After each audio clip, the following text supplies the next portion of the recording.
Hey everyone, I am Mario Pareca. I'm here with my good friend Yoram Solomon. You probably saw us chatting about this broadcast over the past week. I'm super excited to have another installment of Cooking and Conversations. Yoram has promised to come and make a Mediterranean chicken dish, so I can't wait to see that. Let me give you a real quick intro, Yoram, and then I'm going to turn it over to you. He is the author of the Book of Trust, and the founder of the Innovation Culture Institute, LLC. He's published 13 books, has 22 patents, more than 300 articles, and was one of the creators of Wi-Fi and USB 3.0, named one of the top 40 innovation bloggers in the last 5 years, and one of the top 20 global thought leaders on corporate culture and emerging technologies. He's a professional member of the National Speakers Association and was a TEDx speaker and host.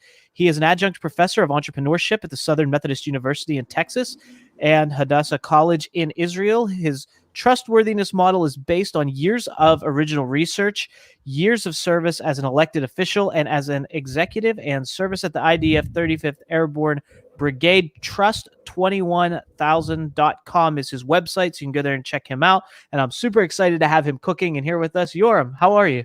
I'm good. How are you? I'm great. I mean, you've done so much, and I'm excited. Your podcast episodes that we did are going to go live very soon, so Excellent. People will see more of you there as well. But I'm super excited about what you're going to be making today. Actually, with this introduction you just gave, I think we're going to have to eat it rare. So I'm just going to show you how we put it on the barbecue, and that would be the end of it. You have such a lengthy introduction because you've done so much, so rightfully so. But you said we're going to do a chicken dish today. So that's the first thing I want to bring up. So tell us a little bit about this dish and why you selected to make it today for the show. Well, I looked at my refrigerator. That's the only thing that was available there. And I think it expired, but no, it didn't. I figured I'm going to bring some of my original roots. And as you know, I'm coming from Israel, lived in Israel until the age of 34, then moved straight to Texas through 5 years in California, in Silicon Valley first. So I enjoyed the first recession in California in 2000 and moved here. But every now and then still make this dish. And I'm actually going to show you 3 of them. We're going to make a whole meal today, a Mediterranean meal, what I would typically eat in Israel. I wish I was there. I mean, you got the pool behind you. You got the barbecue fired up. You're making 3 different dishes. Fire up the barbecue. I knew that we needed to do that. Let's fire. While you do that, I'm going to crack my beverage here because I have, and I've been looking forward to this. I've been on calls all day, getting excited for this segment that you and I are doing. And so after this, I really don't have that much planned other than some admin work and some, kind of like decompressing from the day. So now it seems appropriate. I'm going to crack a 21st Amendment Brewery Blood Orange IPA. So I've been looking forward to that. Do you have anything special that you're going to be drinking today? Well, actually, I am going to be drinking Shiner. Here's the funny thing. I used to say that up until I would say mid-April that we had the first case of Corona in our house. And then we ran out and I bought Shiner. Yeah. And you know what? In April, it was funny. Right now, not so much. Yeah. But hey, cheers. Cheers, I'm going to have a Shiner. Yes. And I have an affinity for Shiner as well because I was telling you back in my radio days, Shiner was one of the beers that actually supported and sponsored our shows. So they sent us a whole bunch of gear and a whole bunch of stuff, and we had different Shiner tastings on the show. So that's a great beer, and the fact that you get it locally, it's probably that much fresher. Yes, we get it locally, straight from Walmart. And that's funny to me because here in Pennsylvania, you can't get beer at Walmart. You can't get wine at Costco. You have to go to the state stores or the beer distributors. So the fact that you can get it at Walmart, that's just another reason I wish I was there.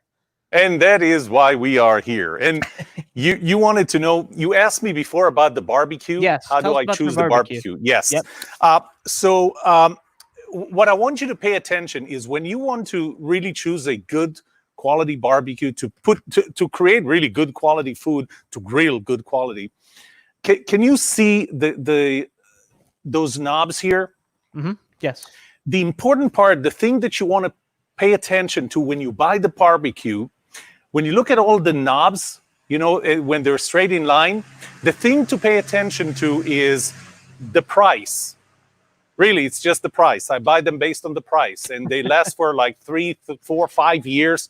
I think the previous one lasted for like 10 years. Here's the thing. Every barbecue is going to be different. The thing is, if you know how to cook, you're going to cook it and you're going to wait until it's ready. So you already get to know where the hot spots are on the barbecue. So for example, when we eat hamburgers, I like to eat them medium. My wife likes to eat them well done. So I know where to put the hamburger to get it well done and where to put it to get it medium at the same time. So it just get to know the barbecue. You do it long enough. I don't care about, I'm not spending $2,000 on a barbecue. It's fire, right? And you want to make sure that the most important thing I think is that you know the hot spots, and you just mentioned That's right. that. So you have to use it and test it, and every grill, every barbecue is a little bit different. Yep. So where are the hot spots on your grill that you found? They're inside. Where on the surface? I don't want to touch them. I don't. Okay, mine is more towards the back. Okay. The center one is hotter than the one on the right, and which is hotter than the one on the left. So when I put things on the barbecue, I know how to mix it. I'm going to zoom out a little so you're going to see a little more of the barbecue when I go there. However, do you want me to start showing you what I do? Let's get it going. Yeah. So first of all, everything that you're going to see, all the ingredients come from two stores. One is my wife's favorite, Costco. I'm a fan. So there's a lot of stuff from Costco. So whether it's the king size olive oil and all the king size condiments and everything else, and then the rest, the other half, you would find that the other half is the more Mediterranean stuff, and you're going to find them in Mediterranean stores. So we buy it here in a local store called Shandiz. It's an Iranian store. There, you can find it in Israeli stores. You can find it in Lebanese stores. And we'll get through all of the different condiments as we go through them, as I prepare them. Make sense? It makes perfect sense. I love Costco myself, so I'm right on board with your wife there. They have some great stuff. I'll tell her. Yeah. So you have Costco in Pennsylvania, in Philadelphia? We have Costco. They don't in Pittsburgh here yet. We have Pittsburgh. Costco. They don't sell wine in our Costco, which is a bummer, but we do have Costco. Oh, no, our Costco sells wine. Yeah, Okay. Costco, believe it or not, is the #1 seller of wine in the U.S. Yeah, I'm not wine surprised. than anyone. But Well, they sell it in the store here. Yeah, we have these laws here where you can only go to like state stores or beer distributors to get alcohol. So it's kind of a bummer. But in any case, you got some chicken there, huh? What we're going to do is we're going to do chicken. And the chicken that I am going to use is thighs. Now, this is funny. I used to get thighs. And when you get thighs, you want to get skinless, boneless, right? Mm-hmm. So I get the skinless, boneless. I made this dish for a while. And one day I picked up, it's really kind of a 6-pack of thighs. And I'm trying to buy time because apparently I'm not good at putting gloves on. But I picked it up and I go home and I'm about to put it on the barbecue. The thing has skin and bone in. And I'm thinking, oh, man, this is why it's blue and not red. Probably this is why it's cheaper. It's actually even cheaper. And I thought, oh, I made a mistake, but you know what? I already have it here. And, as much as you can return things to Costco, you don't want to return chicken that was refrigerated. So I used it. I took out the bones and the skin, which is what I'm going to do here. And I put it on the barbecue. And this was really funny. It just tasted better. So I think that it's the fat, that it has a little more fat than, don't learn how to cut open a bag from me. I mean, this is, get your bags open. No, don't get your bags open. But so I started cooking them and cooking them with the bone. Well, not cooking them with the bone, but preparing or buying those that have bones and have skin. So it takes a little longer because you really do have to take the bone and the skin out. And we're going to get rid of this. We're going to put it in a Walmart bag. Don't tell Walmart that we're putting stuff from Costco in a Walmart bag. And now, hopefully, this is live, right? We're doing this live. Yeah, this is live. Everyone's watching on Facebook. Hi, Facebook. Hi, YouTube. Hi, Twitter. Hi, Facebook. Hi. If you guys have any questions or comments, you can put them in the comments and we can address them live. So go ahead and go for that. But I want to mention, too, as you're using this, if you have the time and if you have the the patience to get the bone-in ones, much like you're doing, and remove the bone, it's going to be a better product because you have more control. You get the actual whole piece of meat instead of someone who's like, you can take your time and do what you're doing. Bryson, what's up, man? Bryson says hello. As you're cutting that, Hello, you can Bryson. take your time and do it really well. Whereas the butcher, even though they know how to do it and they're efficient at it, they're still flying through it, doing it really quickly. So things are going to get missed. More things are going to get cut off. So it's always better to do it yourself if you have the time and the patience like you're doing right now. Plus, there is an opportunity for all of those watching us live right now. If I'm going to cut myself, if I'm going to cut a finger off, you will see that live. Actually, I don't think put that out there. While you're cutting the chicken, tell us a little bit. Why am I cutting it? While you're cutting the chicken? Because we want to eat it. Tell us a little bit about your book, about the Book of Trust, because we talked about it on the podcast, but I think it's something worth noting again because it's such a valuable read for people in business especially, but also just in life in general. Yeah, so for those of you watching us live, I asked Mario not to ask me questions while I'm cutting because I can only chew gum and cut at the same time. But since I was already chewing gum, and that would be the third thing. But I'm done with the gum, so yeah, we can talk about the book. So the book is actually, it's kind of funny because it was 30, 40 years ago, I was working as an engineer. I started my education as an engineer. And if you would have told me that 40 years later, I'm going to be teaching companies how to build trust, teaching individuals how to be trustworthy, I would think that you're crazy. But bottom line is that when I started helping companies innovate, the next thing I realized was that those ideas that we generate together through workshops that I would do, and I still do that with companies, those ideas don't stick because those companies don't have the right culture. The other thing that I realized was that, if you want to buy innovation, you can buy another company, but all you get is one new product, one new service. You don't get the culture. You don't become an innovative company. So I started researching, and this was the time that I did my PhD research, and I started researching innovation culture. So I did that for about 2 years. It was a global research, from the US to Canada to China, Europe, and Israel.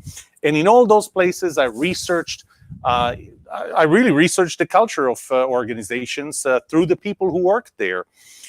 And then I started asking myself, so what really is an innovation, a culture of innovation? And it's made of three things. It's made of your supervisor willing to give you the autonomy to try things and fail. It is you as an employee, your willingness to try things and fail and be accountable to what you do. And finally, it's your team as a team, your willingness to hold a constructive disagreement. I'm going to stop for a second to continue what we're doing here. And so we can take the gloves off now. Oh, I'm going to take the gloves off. This is going to be this is going to get wild. Are those fighting words? I'm dropping the gloves like in hockey. Soy sauce, Costco size. Next thing is I like the Montreal Seasoning. I do too. To be honest, I used to use the Rudy's one. I don't know if you don't. I don't think you have Rudy's. I don't know Rudy's, but Montreal, what you're using right there, I think is one of the most underrated seasoning blends that there is. I use it on a lot of different things. It's really a good seasoning blend. I use it mainly because, well, it's available in Costco. So now we're going to put. It tastes good. What are you adding to the Montreal? No, I don't think it's a drink. Okay, I guess I did it wrong. Okay. Anyway, so now I'm adding garlic powder. Once again, by the size, you can tell that it's from Costco. And, whoops, go away. And now we're going to use soy sauce to put on top of it. So I just mix it like this. We have some kind of a mixing glass, but I don't use that. I just use a regular glass. Now, I promised you that I'm going to teach you magic because this thing has to be in the refrigerator for 24 hours. So what I'm going to do is to show you that it's not a trick. I'm going to write my name on the bag, and I'm going to draw a star. And I'm going to show you how I can take you 24 hours back in time. So we're going to do time travel. Oh, yes. We're going to do time travel. That's one more thing that you're going to learn today, how to travel in time. So I just mix it. What I found is that if you put the garlic powder and the barbecue seasoning in the bottom, and then you pour the soy sauce on top, it's easier to mix. Yeah. Now we are going to put everything. I'll just do it with my hands. Everything. I won't tell anyone. Don't worry. Your secret's safe with me. Yeah. I can see how that's going to work.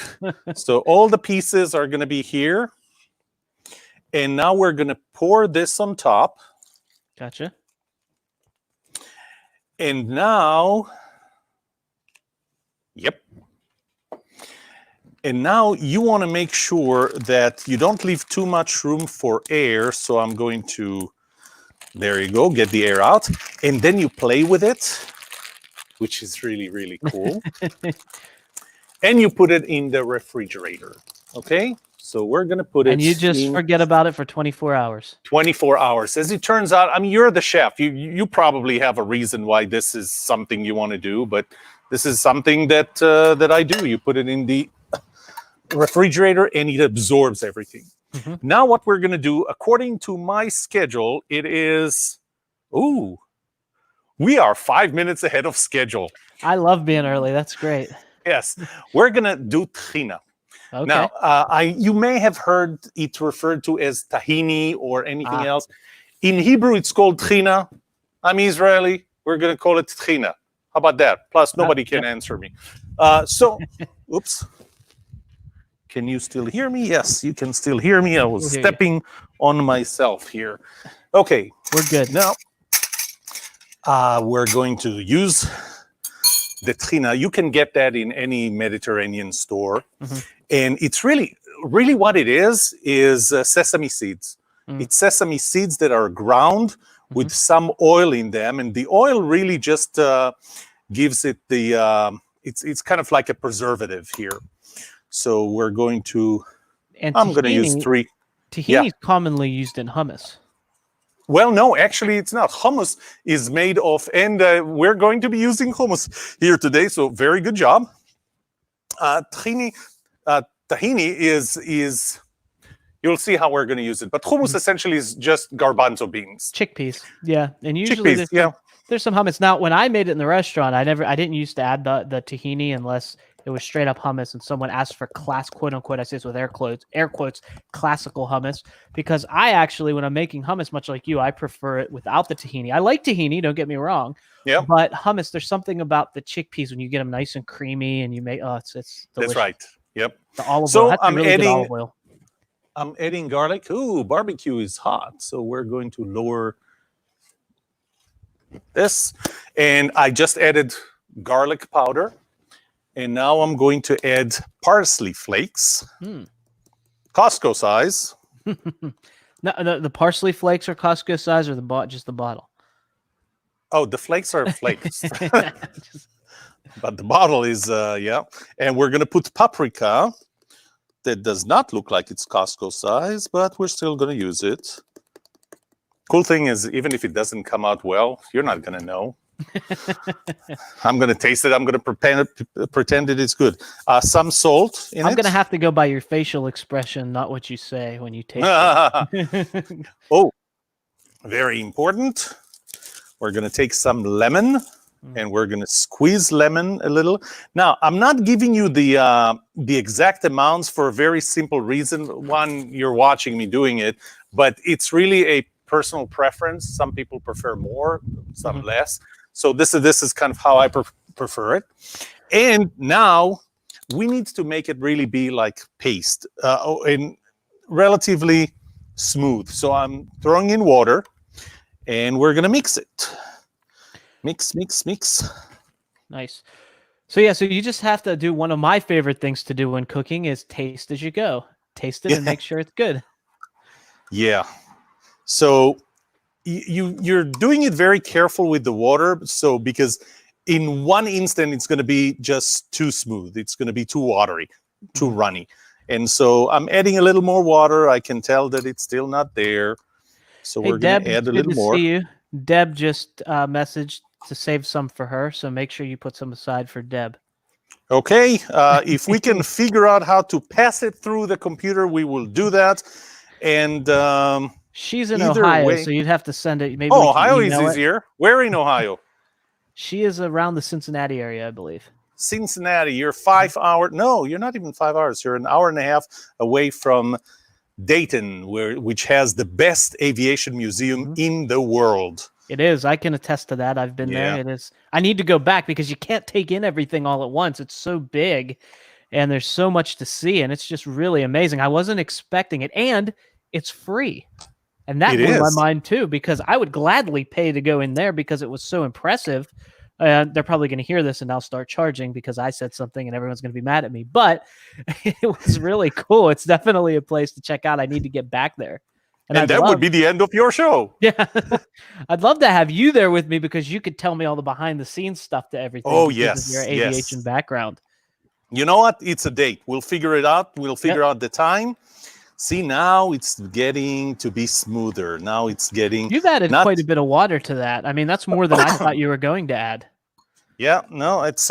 you just, just a little more, a little more, a little more until it gets to exactly the composition you want it to get to. Okay, I think the tahina is ready. The tahina is ready. I don't have to think. Tahina is ready. We're going to put it aside. And I'm going to look at... What am I supposed to do now after the tahina is ready? I'm supposed to grill the chicken, which kind of makes sense. But you know what? Since we're still ahead of time, I'm going to show you something else. Please. There's something else that we're going to do here today. That looks like and that is, this is pita bread. Exactly. I love pita bread. If you want to get pita bread, again, get it from a place that really knows how to either bake that on site, and there are a few places here, or to buy it from a real Mediterranean producer, because otherwise you're just getting the wrong, the others are too thin. The ones that you might find in a regular place is just too thin. So now what I'm going to do is I'm going to open one pita. I'm going to open it. So you're cutting it like a hamburger bun almost. Yeah, I'm trying to.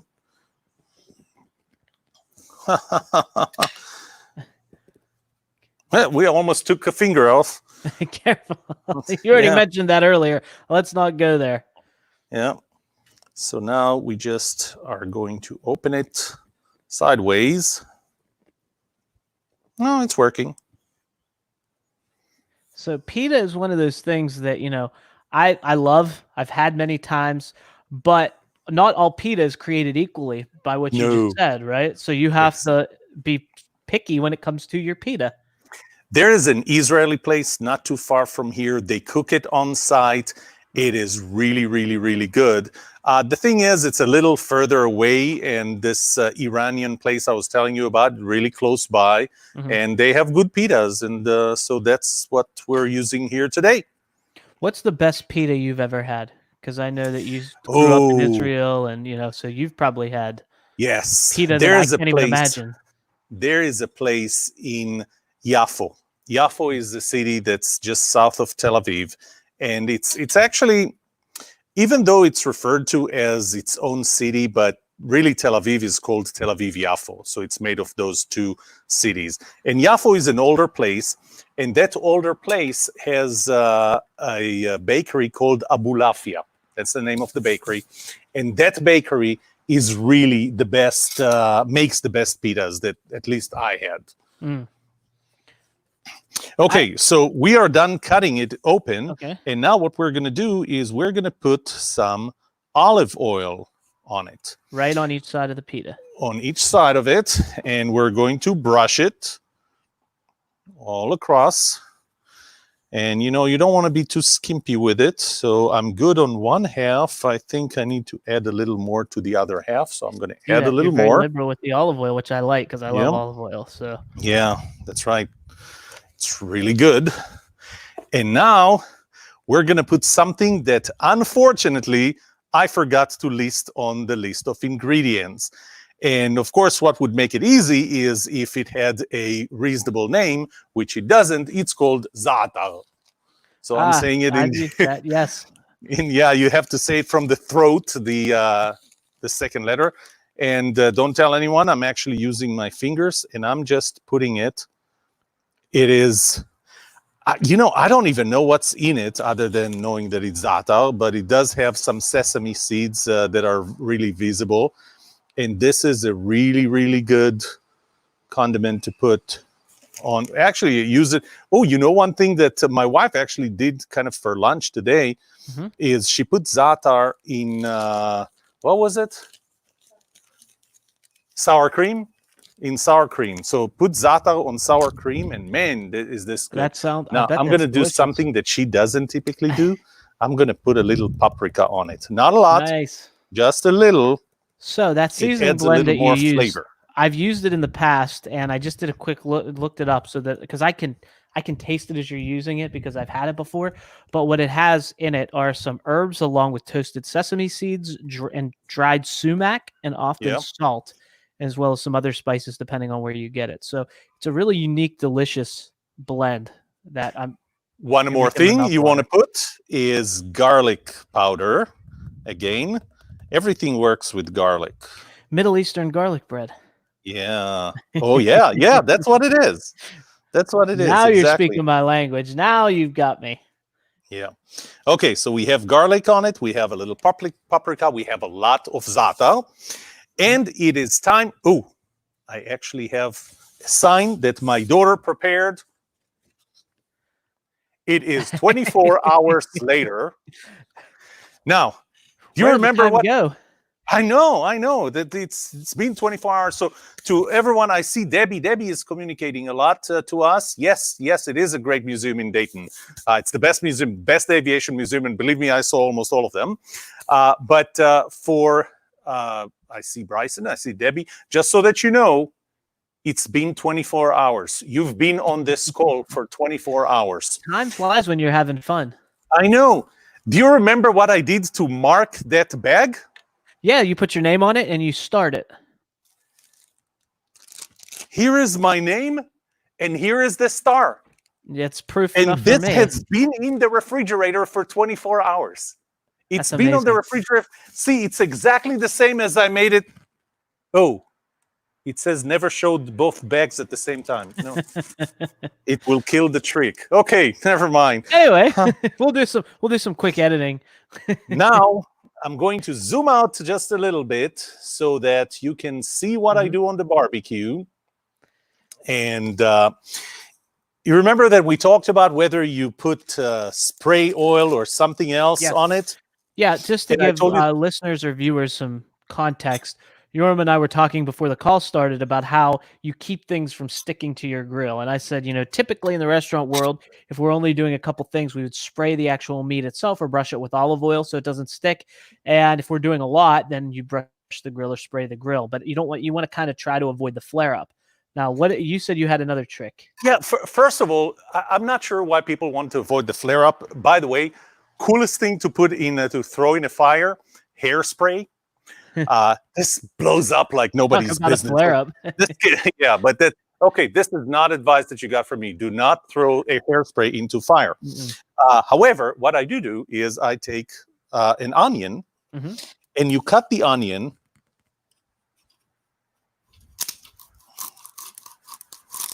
I love the sound effects. Those are real, by the way. We're not piping those in. Yeah. We're really cooking here. Or Yoram is. I'm watching. Yeah. So I cut it, and the way I cut it is just I take only a part of it so that I have enough surface area. Show me the other side. Did you cut it again on the root, or did you cut it the other way? The root end. The root is on. Well, actually, I don't care. Okay, it doesn't matter. As long as I get enough surface. Yeah. enough surface. And then what I do is take a little bowl. I think I know where this Put is olive going, but I oil. like it. Yeah. The onion adds taste Mm-hmm. that nothing else does. I don't know why, but that's how I learned to do it in Israel. And as I told you before, I don't do that typically, but I am going to do it today. So now, nice and hot. Gotcha. Use the longest fork you can because this thing is really hot. Okay. That is a really good trick. I like that. So you dip the end of the onion, the cut side, in the olive oil, stuck your right. fork in the back end, and now you're just brushing the grill top, using the onion as almost a brush or a vessel to carry the olive oil. Brush, yep. Put a little more. That's really brilliant. I like that. Kind of reminds me of the old school garlic toast type thing where you toast some bread and then you take garlic, a clove, and just rub it on the bread. It's kind of the same thing we're doing there. So you're going to get all that essence from the onion and the olive oil without it being super overpowering or getting in the way of the surface area of the grill. Yoram, we have a comment from Joyce. She wants to know what time they should come over. This is going to be ready at about 5:20. So 5:20, come through the backyard, put a mask. You cannot take the mask off. Let's see how you can eat with a mask on. But now we're going to put the chicken. Now, here's another thing that I learned. This is, first of all, this is the chicken that's been in the refrigerator for 24 hours. So it's a little darker now because it really did absorb the soy sauce and everything with it. Every one of those bags has exactly 4 pieces, which actually is great for planning purposes. And they come from Costco in 6 packs. So you get 6 times 4. Do you typically plan one chicken thigh per person? Is that how you kind of do the math? Okay, now that you can see me standing, you can tell that I'm not a person that only eats one thigh every time. Actually, I'm going to hold it back. I'm just asking. I mean, I would probably eat 3 or 4, but that's just me. And the next thing we're going to do is pita bread goes on fire too. And this is when it comes in really handy to know where your hot spots are on the grill. That's right. Because you don't want to put the pita right on the hottest spot because it'll burn. It'll cook too fast. Exactly. Okay, we're going to leave this here. This is where we're going to take the chicken back out. And we're going to close it and maybe give it just a little more power. And while we're doing this, what else did I want to do? While we're doing this, I want to show you how to prepare hummus trina. So the way you prepare it is, first you need hummus, obviously. Let me go back to seat. Hummus is here. And we talked a little bit about that just a few minutes ago. So right on cue. That's right. And so you take the hummus, really 1 tablespoon, 1 full tablespoon. You know what? We're going to make it a little more. We're going to make it 1.5. Okay? I like it. Don't be shy. Off of it. Get everything off of it. And now, can you see it? I can, yes. Okay, maybe we'll zoom in a little back. There we so go. You can see what I'm doing. There we go. Much better. And now use the back of the spoon to push the hummus all the way outside. Look at what we have. We have a hole. Yep. It's almost like when you make pasta and you put the flour on your board and you make the well in the center. That's what that looks like. Put some olive oil. Right in the well. Not a lot, just a little. Take your trina, which you have just prepared. That's looking good. And put it right here in the middle. Oh, man. It pushes the olive oil right to the corner. So what you can see is like a circle of trina. Maybe I can put just a little more. A circle of trina surrounded by a circle of olive oil, surrounded by, I can't turn this sideways anymore because that's going to drip. Yep. Looks great. So And I'm going to show you how we eat this. But before we do that, let's see if the chicken needs some attention. I like the layering, how you have those three distinct layers of flavor there. Well, And then you the have chicken may not need some, but the toasts are almost ready. So we actually call them toasts, believe it or not. Now, here's something that I do. If all the pieces that I put on the barbecue need to be cooked at the same level, I just take them and I rotate them. So I turn them over and put them in another location. 4 times you do that, each one of them has spent exactly the same amount in power. Yep. I'm going to keep my eye on that. We're going to take another pita bread. We are doing great on time. I don't know how you haven't been eating as you've been doing this because, man, you're getting a lot done, but I would be snacking and nibbling, and especially if you have hummus in front of me and all these different, it'd be over. So there is a trick for that too. And I'll tell you what the trick is. My wife taught me there's a trick to how you can prepare food without eating it. And actually, she insists that we do the same thing when we go to Costco, is you eat before.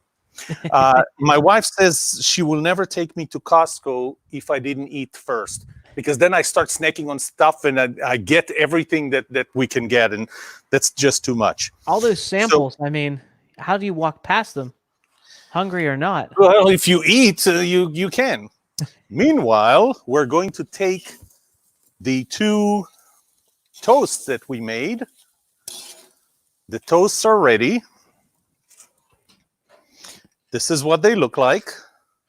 Man, I wish I could smell them. Oh my God, they're good. They taste good.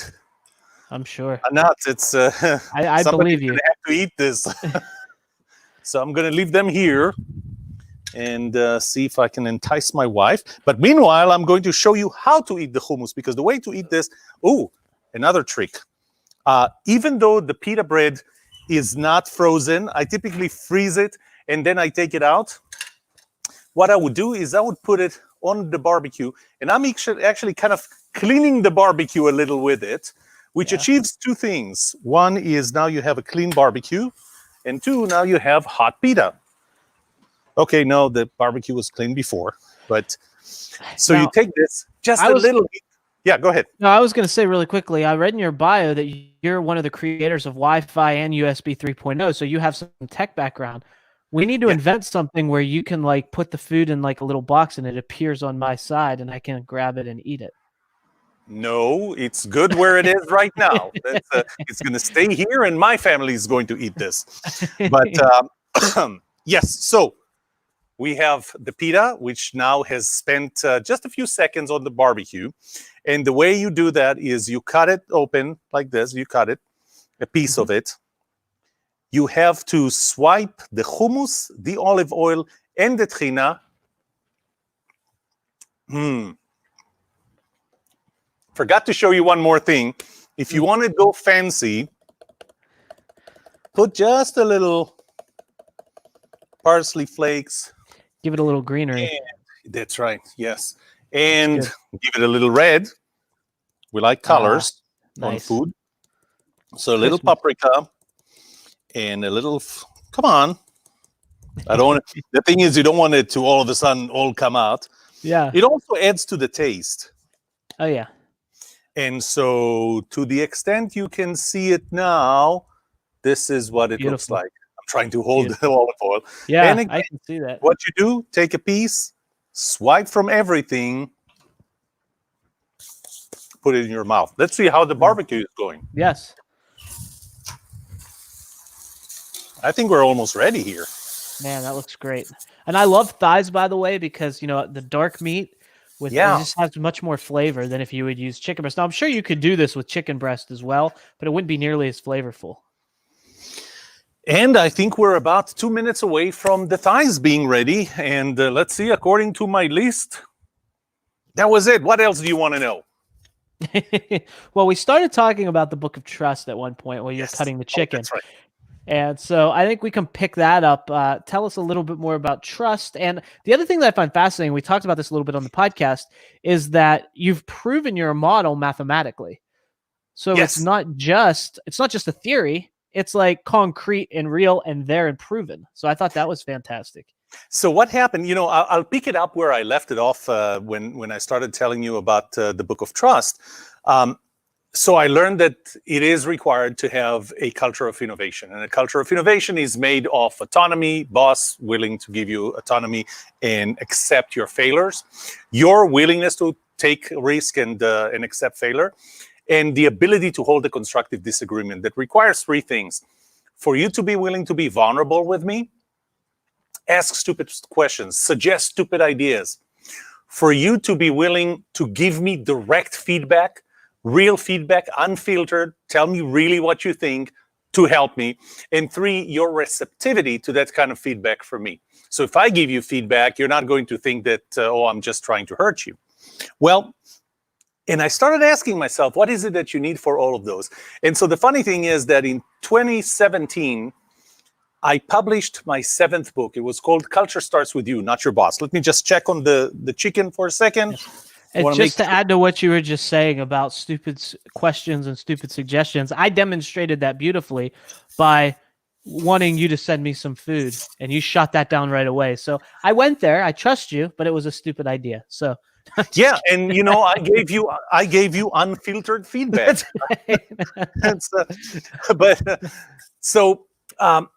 What is it that you need? And I realized that the foundation for everything is trust. And so I learned that if I want to help someone, a company, build an innovation culture, you can't start at the second floor, which is innovation or productivity. You can't start at the first floor. You have to start by building the foundation. The foundation is trust. So in 2017, when I published Culture Starts With You, Not Your Boss, which is an interesting book because it has 9 fictional stories based on real events, but the names are masked, the technologies are masked. Even the story of USB 3 is there. And so the book was going through editing, and as it was going through editing, that was just about the time when I realized that it all comes down to trust. And so after the book came back from editing, I added 1 chapter. I think the chicken is ready. That's not the name of the chapter. He was just talking about the chicken that's actually on the grill. No, actually, the name of the chapter was The Chicken Is Ready. I think the chicken is ready. So I wrote another chapter. The chapter was called Trust. And that was the first time that I ever talked about trust. So of all the books that I wrote, Culture Starts With You, Not Your Boss. Let's pause for a second. And this is what they look like. Beautiful. Now, how that was only on for what? Maybe 10 minutes at most altogether? I don't know. Are you going to tell? Let's say like 5 minutes aside. Is anyone watching this? Oh, Joyce has joined us. Joyce, you should watch it from the beginning and see how to cook what I just cooked. Joyce, I think, Joyce, you just got married, didn't you? Oh, wow. Congratulations. I think so. But anyway, Joyce and I went to the Plano Fire Academy together. Citizens Fire Academy together. Yes, she did get married. That was right. Congratulations, Joyce. This is the first time I'm telling you that in person, Joyce. So this was the first time. That was the first book when I wrote about trust. And I even put together a basic mathematical formula, a mathematical model.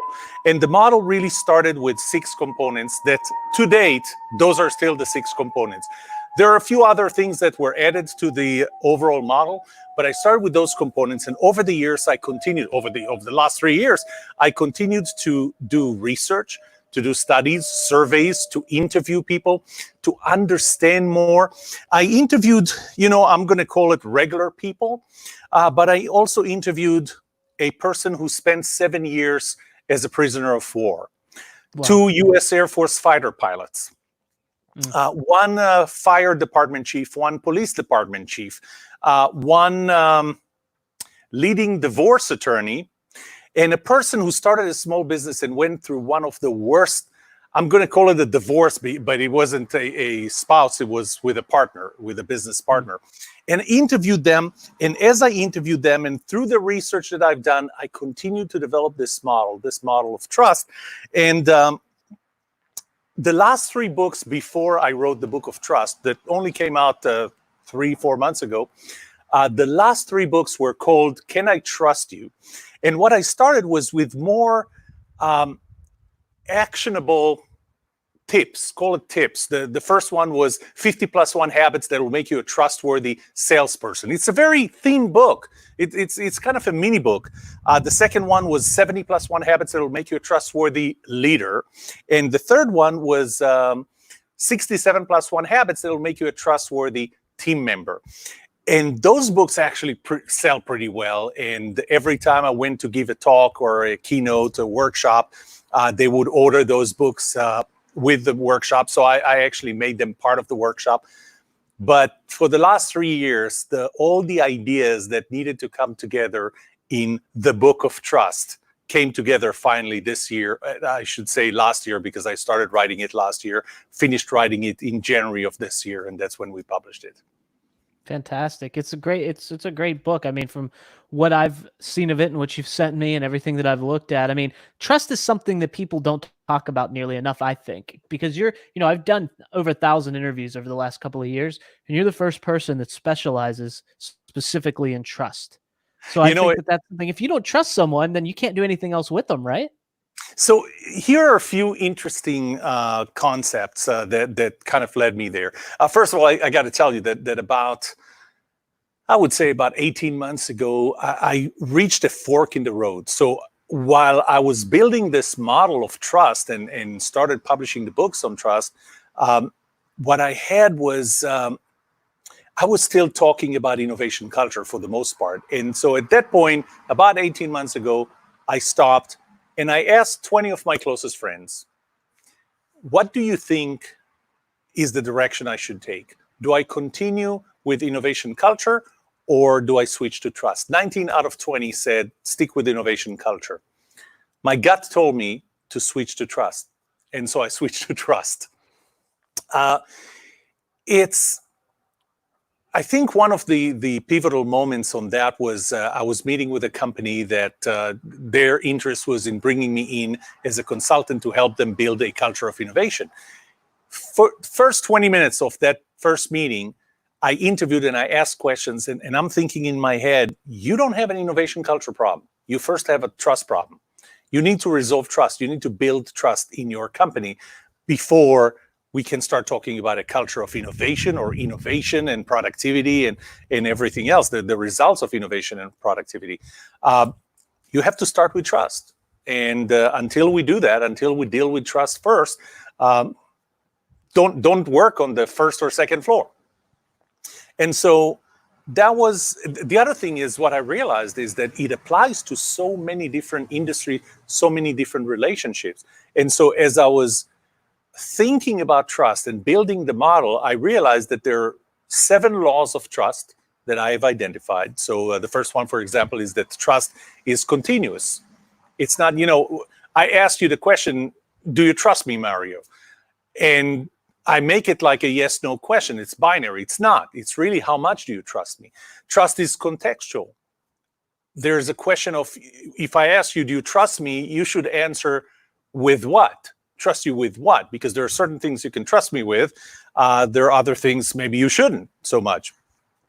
Trust is personal. It only happens between two people. So even when I look at a company and people tell me in that company that the level of trust is low in this company, it's really what they're telling me is that the average of the individual two-sided relationships, the trust in relationships is low. Trust is asymmetrical. We think of trust as a two-way street. You heard that. Trust is a two-way street. It is a two-way street, but it's not a symmetrical one. I may trust you more than you trust me. Trust is trust is reciprocal. If I trust you, you will behave in a trustworthy way. I have to show you that I trust you for you to behave in a trustworthy way. It's not only the other way around. Trust is transferable. If I trust Joyce, which I do, and you trust me, then there is a level of trust that transfers from me to you for you in Joyce. So you would trust Joyce to some level because I told you that I trust her and you trust me. And finally, trust is two-sided. Trust my trust in you is the product of your trustworthiness and I call it trustability, my willingness to trust other people. There's nothing you can do about that, but there's everything you can do about your own trustworthiness. And I even created an acronym, you know, how for you to remember it, to make it easy to remember that trust is continuous, contextual, and everything I told you. I just took the first letter, and the acronym is KKPATRT. It's easy to remember, in case you don't remember the 7 different elements. I love the acronym. That makes life so much easier. Let me tell you.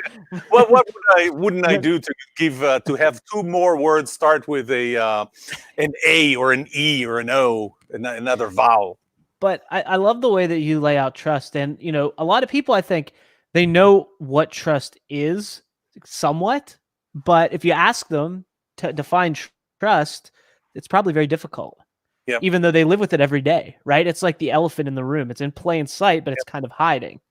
And that, by the way, so these are the 7 laws, but now we get to the model. And the model, there are those 6 components that back in 2017, those are exactly the same 6 that I identified. 3 of them are what I would call the foundational ones. And that is, in order for me to trust you, you have to be competent. We have to have shared values. And there has to be fairness and symmetry in our relationship. And I proved every single one, every element, and actually the way it behaves mathematically. The second part is trust increases or decreases with every interaction. Every time you and I interact, like now, there's time, there's the intimacy of that interaction, and there's the positivity. So for example, you probably are not as happy with this interaction that we have as I am, because after we hang up, I get the food and you don't. You get just what it looks like. But anyway, so it's the time, the intimacy, and the positivity. That's the dynamic part. And, you know, once I ran into someone who asked me, so what's so special about your model? Why do we need a new model of trust? I mean, what's wrong with the models of how we, how we looked at it before? 2 things. Trust is not absolute. Every model that existed until now looks at trust as absolute. I can give you a list of things, you know, 3 things, 4 things, 8 things that you need to work on, and this will make you trustworthy. It's not true. You know, we're different people, and I may build a trusting relationship with you and not with another person. You may build it with me and not with another person. So it's really relative. Trust is relative. It's not absolute. And the second element is that trust is dynamic, and you can't look at trust as something that's static. You're trustworthy and therefore you're going to stay trustworthy. No, it keeps on changing with every interaction. So that's what I built into that model. And that's amazing. I mean, it's good stuff. I mean, trust is so, like you said, it's the foundation.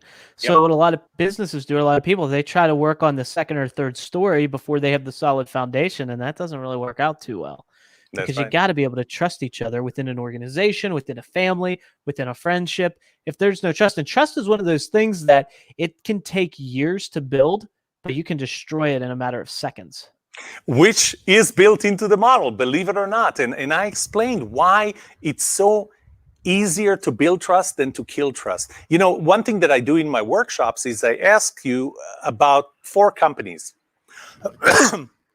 Each one of those companies has pretty low rating on the Better Business Bureau.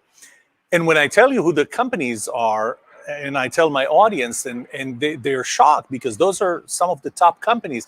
And the reason that they get such low reviews is because, for example, we are 3 times more likely to post a negative review if we had a negative experience than we are to post a positive review if we had a positive experience. And that's the law of positivity. And they're researchers there's actually a couple of researchers that built a theory back in Israel in 1979 called the prospect theory. That's Daniel Kahneman and Amos Tversky. They won in 2002 the Nobel Prize for Economics for that theory, which explained really the same thing. They referred to it mostly in the area of investments. So you're more likely to be scared of making a bad investment or having a bad return than you are from the positive outcome of making a good investment and having a good return. Wow. Hey, before we go, are you going to try the chicken? Am I going to try the chicken? Yeah, I want to see how it is. I want to, like I said, I'm going to watch your face because You You're told gonna me see how it earlier. is. You're not going You to said, taste yeah. how it. You said Yes, either way, I'm gonna say it's delicious. So I need to watch your face because the face doesn't lie, especially when it comes to food. If you put something bad in your mouth, you can't smile and pretend it's good you touched on something convincingly. very important. Remember the element of intimacy and trust? Yes. Body language, and nonverbal communications. Hmm. Yeah, that's a real look. That's good. Yeah. I'll get back to you. Yeah, and it would It's have to cold. be good It's a because little I watched cold, you but make it. I know it's good. And so when you eat that in conjunction with the hummus and the other things that you've made, is there a way that you combine all of the elements together, or do you no, just the toast is just, and that's what we call it. It's a Mediterranean toast. The toast is just a toast, and okay? hummus trina would typically be like the appetizer. So you're going Okay. to start with that. Hmm. You're going to finish that. Now you're really just bothering me. You're being between me and eating. Between you But and the food. yeah, you're going to eat that first as an appetizer. Then you're going to get a chicken. And, some people would refer to the toast as an appetizer as well. Some will eat that with the chicken, but they're all good. Yeah, and so I would even say, this recipe is so good and so it's simple and it's easy to kind of prepare in advance because you have to let it sit for 24 hours. You could probably cut the chicken into smaller pieces and put it on skewers and serve it at like a barbecue, pass it around That, so people can that's how they serve it in Israel, on there, skewers. there you I'm go. just See? lazy, and I know that I'm going to eat at least 2 of those pieces. So why start cutting them? Right. Oh, yeah. If you're making it for dinner yourself, of course, just get it on there. But if you're doing it for like a backyard barbecue, it would make it a little easier to pass and to Yep. consume, right? As Yep. if you pass it around that way. So what would you choose? I know you have Shiner in front of you, but what would you pair with that as a cocktail if you were serving it? Or a drink, Okay, any beer? you're asking someone that cannot tell the difference between a Merlot and a Cabernet, Okay. and there's the third one, which I don't even remember what it's called. That's Uh, okay. I can tell between white wine and red wine because you have to cool white wine, so it's colder. But Mhm. that's the scope of what I know in In, cocktails in or in Israel, what would you drink with that? beer. Beer? Yeah. Good. Is there a really good Israeli beer that you have when you can only get there? There are 2 local ones. I don't know if I would call them the best beers in the world, but that's what you would get there. Mhm. Do you remember the movie? It's called the Maccabi is one and Gold Star is the other one. Mhm. Do you remember the movie Good Morning Vietnam? Yes. Yeah. Bobby Ba beer, right? Uh-huh. Uh-huh. Best beer in Vietnam. And Uh-huh. he tells him, well, Bobby Ba beer, only beer in Vietnam. So, those are the 2 beers you're going to find in Israel. Those are the ones that I'm kind of used to when I was there. Fantastic. Well, Yoram, thank you for sharing this recipe and everything. I think I know what I'm having this weekend because now I'm I'm just hungry and that looks delicious. And I want to remind people they can find you at trust21000.com where they can grab a copy of the Book of Trust and find out everything that you're up to. And also all across social media on every platform, you're there at Trust21000. So connect with That's you right. on social media, reach out. You're a really nice guy, so you'll definitely want to engage with people and they'll have a good experience. I trust you with that, so I can recommend that. Joyce, thank you for Well joining played. us. She said great conversation today. So Joyce, we appreciate you Thank you, being here George. and watching, and it was great to meet you. And congratulations on your wedding as well. That's fantastic. And Yoram, I want to give you the last word. So I mean, I really appreciate you being on the show, sharing everything you did, cooking for us so we can watch and experience this with you. So from the bottom of my heart, thank you so very much. But I want to give you the last word. So whatever you'd like to leave people with, the floor is yours, my friend. Well, if these are the last words, I always thought my last words were going to be, wasn't me.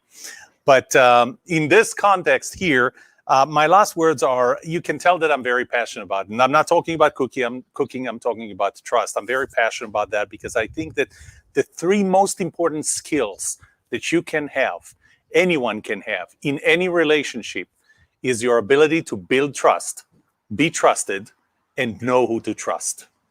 Thanks for having me, Mario. Yoram, it's been a pleasure. Again, trust21000.com is where you can find him. And be on the lookout because we're going to have another cooking and conversation segment coming up real soon. Thank you to everyone who commented and who was part of this. And Yoram, I'm going to let you get to your chicken because it looks delicious and I don't want it to get cold on you. So thanks again, my friend, and we'll talk soon. Thank you.